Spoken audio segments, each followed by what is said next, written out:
Cumhuriyeti'ni kurup onu dünyaya cakalıqallıqını yani 1949 yılı 10. ayının 1. günü de tentene kılıdıgan devletlik bayram günü buldu.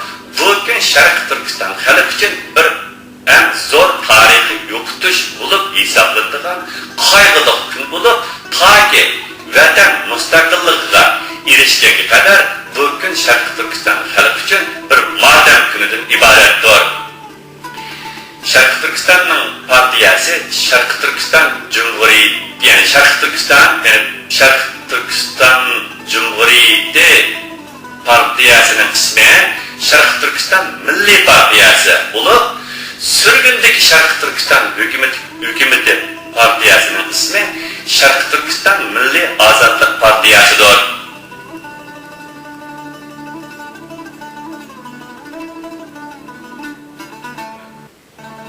Ve şu asas kanunu itiraf kılgan ve onu muhafaza kılgan her kanda Şarkı Türkistan vatandaşı bu partiyanın azasıdır. 7. madde. Asas kanunun yukarıda yazılgan, yani izhar kılıngan 1., 2., 3., 4., 5. ve 6. maddeleri her kanda şaraitte özgertilmeydi ve özgertişke kat'i teşebbüs kılınmaydı. 2. bölüm. Şarkı Türkistan Cumhuriyeti sürgün hükümeti. 8. madde. 2004 yılı 9. ayının 14. günü Amerika Koşmuş Ştatlarının payitahtı Washington'da kurulgan sürgündük Şarkı Türkistan hükümeti vatanımız tacavuzcu Xitay Komünist hakimiyetinin kuludan azat bolğanda kadar Şarkı Türkistan halkı vakaleten hukuk yürgüzdiğen Şarkı Türkistan Cumhuriyeti'ne vakillik kıladigan bir hukuk organıdır. Şarkı Türkistan sürgünde hükümeti her kanda vatandaş yoki teşkilatlarının vatanning mustaqilligini tilga almaslik sharti ostida Xitoylar bilan murassa qilishi va ular bilan bu hususda ulardan demokratiya va inson haqlari shuarlari ostida oy yulduzliq ko'k bayroqqa haqorat keltirgan holda oliy muxtoriyat talab qilishi qat'iy ma'ni qilindi. Mazkur hukumatimizning turishliq o'rni Amerikaning başkenti Washington'dur.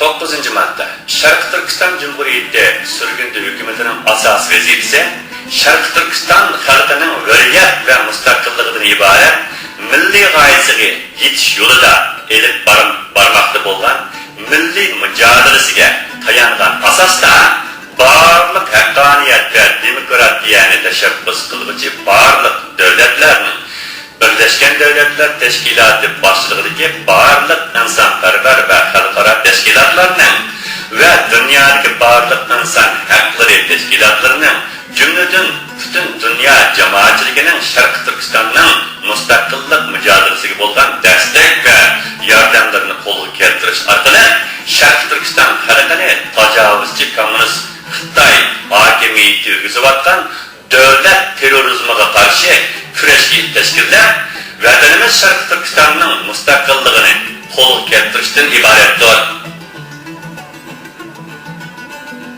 10. madde. Şarkı Türkistan Cumhuriyeti sürgünde hükümetinin ministerleri baş ministerinin rehberliğinde ministerler kabiniyet yani bakanlık bulup teşkilindir.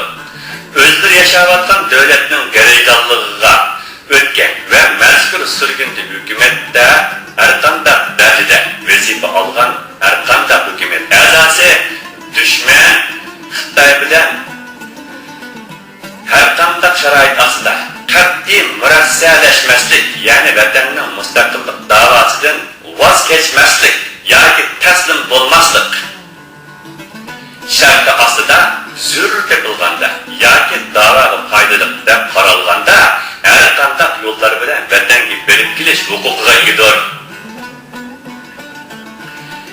Vatanga borganlik hargizmi Xitoyga borganlik bo'lmaydi. Vatanga borganlikni Xitoyga borganlik deb tunish vatanni yani Şarkı Türkistan'ni Xitoyning deb e'tirof qilib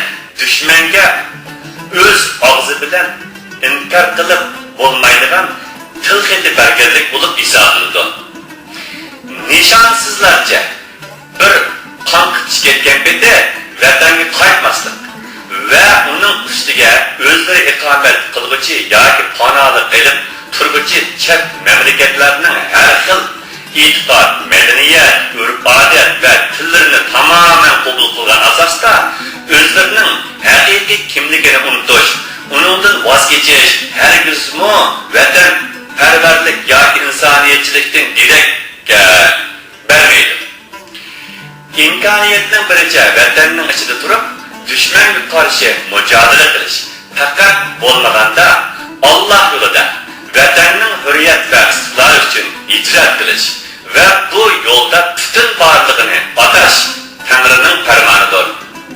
O'zlari bir amal qilib har xil havoyi havaslarni ko'zlagan holda qahramonlarcha yurtdan qochib chiqib o'z nafsi uchunla yashab vatanning davosini hech ilgilanmaslik, hatto vatan davosi qiluvchilarga xuddi Xitoy tarafidan vatan davosi qiluvchilarni yo'qotishga alohida tarbiyalanib chiqarilgan g'olchir itlardek yurib Xitoydanmi vashilarcha 20-asrning dastlabki yarmida yurt ichida orqadan qurilgan ikki qatimliq Sharq Turkiston hukumatiga varislik qilgan asosda surgunda qurilgan bu Sharq Turkiston hukumatini yo'qotishga urinmoq bo'lganlar asos qonunimizning xoin va munofiqlarni bartaraf qilish nizomnomasiga asosan jazo taqdirdi va bularning ismligi sodir qilgan shunliq harakatlari bilan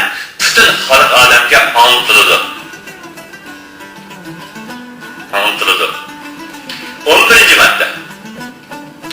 Hukumatning ministrlar kabineti yilda bir yoki ikki qatim yig'ilish o'tkazib, hukumat programmalarining ijro qilinish ahvolidan bosh ministr, ya'ni boshbakan va kabinetga doklad sunadi va hukumat programmalarini amallashtirishning chora-tadbirlarini muzokara qilib bekitadi.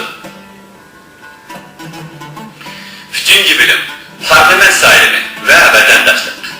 12-madda Parlament o'ziga bir rais, bir yoki ikki muavin rais, bir bosh kotib va ikki kotib yordamchisini parlament a'zolari ichidan 4 yillik muddat uchun 3-2 ovoz bilan saylab chiqadi. Parlament a'zolarining taklifi bilan qonunlashgan va har qaysi raiyatlardan demokratik usulda saylangan vakillardan tashkillangan parlament alayida ahvollardan sirt har 4 yilning 1-yilining 11-ayning 10 kuni ichida 4-yilining 11-ayning 11-kuni oxirlashidir. Parlament bu asos qonunning tuvendagi 13, 14, 15, 16, 17, 18 va 19 moddalariga asosan yurt ichida ve yurt dışında demokratik usullar bilen parlament a'zolarini saylab chiqib, parlamentni vujudga keltirdi. 11-ayning 13 kuni saylangan parlament a'zolari qasam berib vazifa topshirib oldi. Yangi parlamentning vujudga kelishi huquqlari va a'zo soni dastlab qurilgan parlamentning belgilamalarini asos qiladi. 13-madda Sharq Turkistonning ichida vatanning ishg'ol qilinishiga çetişlik bo'lgan dushmanga yoki yurtni ishg'ol qiluvchilarga yordam bergan, ularga qulaylik yaratib berganligi sezilgan har qanday kishi parlament a'zoligiga saylanmaydi. 14-madda vatan Xitoy ishg'olidan qurtulganga qadar surgunlik hukumatining parlament a'zolarining saylashida o'xshashda yuqorgi 13-madda asos qilishdan boshqa yana surgunlik hukumatining parlament a'zoligiga saylanmoqchi bo'lgan kishining Xitoy hukumati bilan hech qanday siyosiy yoki iqtisodiy yoki do'stlik munosabatining bo'lmasligi shart qilindi. Agar parlament a'zosi bo'lib saylangan kishilar ichida